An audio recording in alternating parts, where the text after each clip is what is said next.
صفاء حمودة، أستاذ الطب النفسي جامعة الأزهر. أهلا بحضرتك معانا على موجات شباب الرياضة. أهلا بحضرتك أستاذة فاتن وبالسادة المستمعين.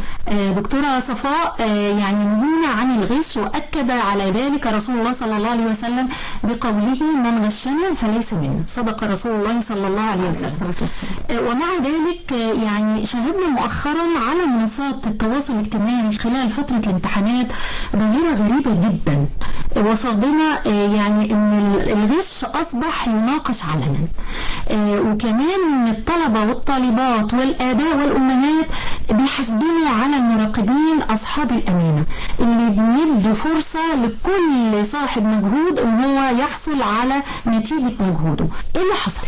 الحقيقة احنا للأسف في ناس كتير ماشيين بمبدأ ميكافيلي كده، اللي هو اللي تغلبوا العبوا او ان الغاية تبرر الوسيلة.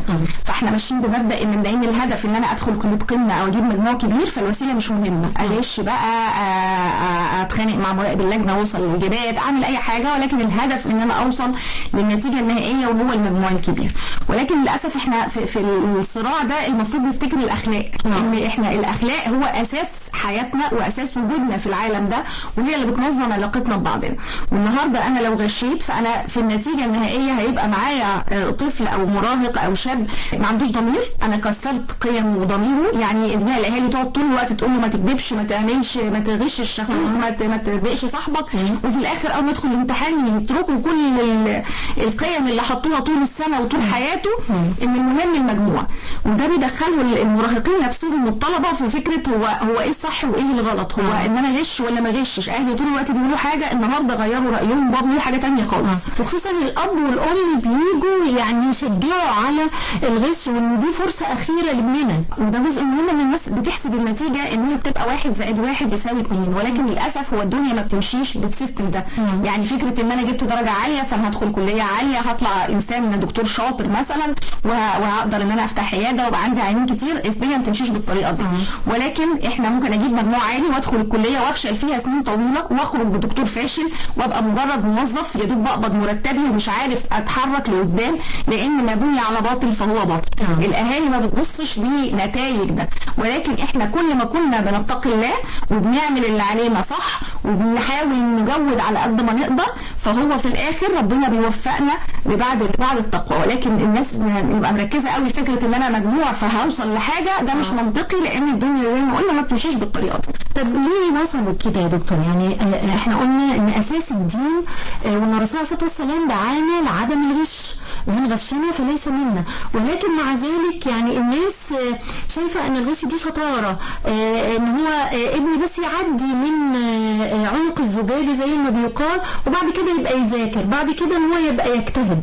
ليه هم مش شايفين ان الغش ده سلوك خطير جدا على شخصيه الابن نفسه وعلى المجتمع فيما بعد؟ جزء مهم ان في اهالي بتشوف ان المهم نجيب النتيجه وخلاص، مش مهم اي حاجه تانية. زي ما قلنا الغايه تبرر الوسيله، فكل ما كنا بنوصل للنتيجه اللي احنا عايزينها مش مهم وصلنا لها ازاي. ولكن ده جزء مؤذي جدا للولاد نفسهم. لو احنا كنا مربينهم على الامانه والصدق وكل الاخلاق الكويسه وبعدين نيجي نكسرها كلها عشان المجموع، فده هيأثر تاثيرات سلبيه جدا على الولاد للاسف. طب دكتوره صفاء، يعني وضعنا ابنه على المشكله، الحل حتى نعيد بناء البوصلة الأخلاقية عند الأولاد وعند الأسر، ونعيد شعار لكل مجتهد نصيب، نعمل إيه؟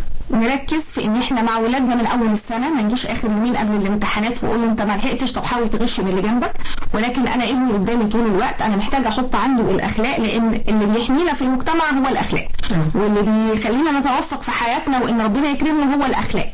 ففكره ان انا اكسر كل ده وامشي بفكره ان هجيب درجه كبيره فهدخل كليه كويسه زي ما قلنا في الاول، ده مش منطقي ابدا. لازم الاهالي تنضج شويتين وتبص على الصوره الكامله، تشجع ولادها على انهم يعملوا اللي عليهم، لان ده جزء من تكوين الشخصيه. لو انا ما كونتش شخصيته انه يبقى مسؤول ويعمل اللي عليه، فلما يدخل الامتحان ابقى انا مطمنه ان هو هينجح او هيجيب المجموع ان شاء الله اللي نفسه فيه، يبقى انا ما ربيتش. ففكره ان انا اصلي خلص ثانويه وبعدين يبقى يذاكر في الكليه، ما حدش بيعمل كده الحقيقه. كل الناس لما بتخلص ثانويه ما حدش بيذاكر بقى في الكليه. يعني لو داخل بالغش هيكمل مساره الغش، هنلاقيه اشتغل شغلانه اي كلام بفلوس اي كلام، اتكشف في الشركه اللي هو فيها، لان احنا خلاص كلنا دلوقتي يعتبر قطاع خاص والكفاءه بس اللي بتثبت وجودها، فهيبقى باين قوي جنب وسط زملائه بالفشل اللي هو فيه، وهيبقى احنا ضيعنا مستقبله. بلاش نبص تحت رجلينا، ولكن خلينا نبص على الصوره الكامله. وزي ما حضرتك بتقولي يعني اذا هو اللي بيغش ده مر من عنق الزجاجه زي ما بيقال، هو مش هيقدر يستمر في الكليه او في المكان اللي دخل فيه، لانه خلاص اعتمد على الغش فهيكون فاشل.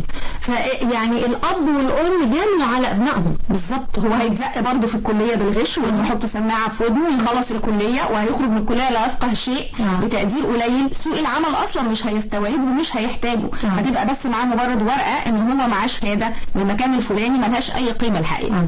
يعني لابد ان نزكي شعور العمل، ده جزء مهم جدا، ولازم دايما نبقى فاكرين ان ربنا سبحانه وتعالى بيقول: ومن يتق الله يجعل له مخرجا ويرزقه من حيث لا يحتسب. صحيح. فرصة سعيدة مع فاتن عبد